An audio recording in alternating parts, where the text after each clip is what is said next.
Hi hello friends. இன்னைக்கு இந்த வீடியோவில் நம்ம என்ன பார்க்க போகிறோம்னு சொல்லிட்டு பார்த்தீங்கன்னா, பிக் பாஸ் சீசன் 9 நடந்துட்டு இருக்கும்போது ஒரு பொங்கல் செலிப்ரேஷன் வந்ததுல்ல, அதை வந்து யாராலையுமே மறக்க முடியாது. அப்போ வந்து அந்த கார் டாஸ்க்கு அப்புறமேலு பேப்பர் ரவுடி பிரஜின் வந்து ஒரு அனௌன்ஸ்மெண்ட் சொல்லியிருப்பாரு. அதை யாராலையுமே இன்ன வரைக்கும் மறக்க முடியாது.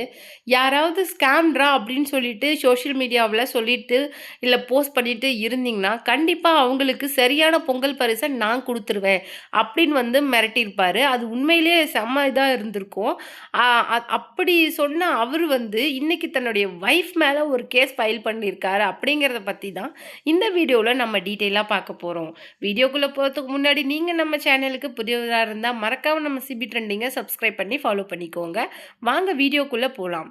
இந்த கார் டாஸ்க் அப்புறமேலு கொஞ்ச நேரம் கழிச்சு தான், அதாவது அவங்க ஹாஸ்பிட்டலைஸ் ஆகி அவங்க ரெக்கவர் ஆகி வரும்போது தான் பிரஜினுக்கு வந்து ஃபுல் இன்ஃபர்மேஷனையும் டீம் வந்து சொல்லியிருக்காங்க. இந்த மாதிரி அவங்க நல்லா இருக்காங்க அப்படிங்கன்னு சொல்ல அப்புறமேலு பிரஜின் வந்து வெளியில் என்ன சொல்லியிருப்பாரு அப்படின்னு சொல்லிட்டு பார்த்தீங்கன்னா, நான் உள்ளே போகும்போது கண்டிப்பாக கமருதீன் வந்து இருந்தால் அது அவனுக்கு கெட்ட நேரம் தான் அப்படின்னு சொல்லிட்டு ஒரு ஓப்பன் ஸ்டேட்மெண்ட் வந்து சொல்லியிருப்பாரு.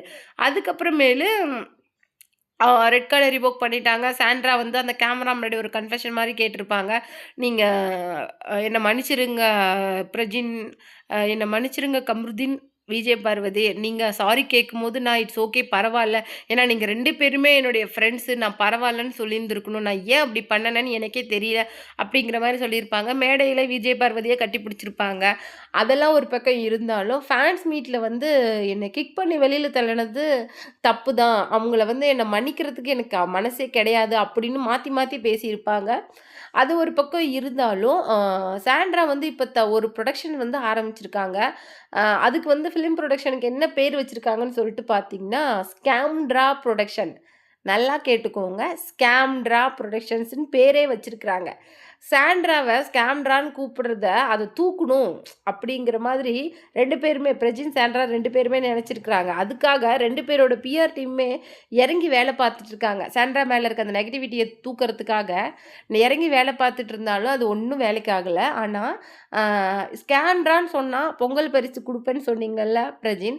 இப்போ வந்து உங்க வைஃபே ஸ்கேம்ட்ரா புரொடக்ஷன் ஆரம்பிச்சிருக்காங்களே, அப்ப அவங்க மேல நீங்க டிஃபமேஷன் கேஸ் ஃபைல் பண்ண போறீங்களா? அப்படின்னு சொல்லிட்டும் பிரஜின வந்து இப்ப சோசியல் மீடியால கொஸ்டின் பண்ணிட்டு வராங்க. அது மட்டும் கிடையாது.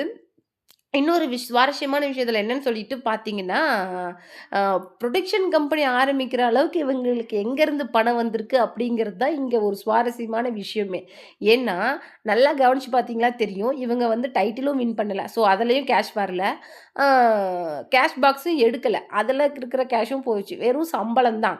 ஆனா, அந்த சம்பளத்த வச்சே நீங்க புரொடக்ஷன் கம்பெனி ஆரம்பிக்கிற அளவுக்கு உங்களுக்கு அமௌண்ட் வந்துருச்சா? ஏன்னா, நீங்க உள்ள வரும்போதே நீங்களும் மனி நீடட் உங்களுக்கும் பண தேவை இருக்குதுன்னு சொல்லிட்டு தான் உள்ள வந்தீங்க. நம்ம கானா வினோத் மாரி சொல்லிட்டு தான் உள்ள வந்தீங்க. பட் இப்ப எப்படி உங்களுக்கு புரொடக்ஷன் கம்பெனி ஆரம்பிச்சு, பிஆர் டீம் செட் பண்ணி உங்களுடைய நெகட்டிவிட்டிய தூக்குற அளவுக்கு உங்களுக்கு இப்ப எப்படி பணம் வந்திருக்குதுன்னு எனக்கே தெரியல.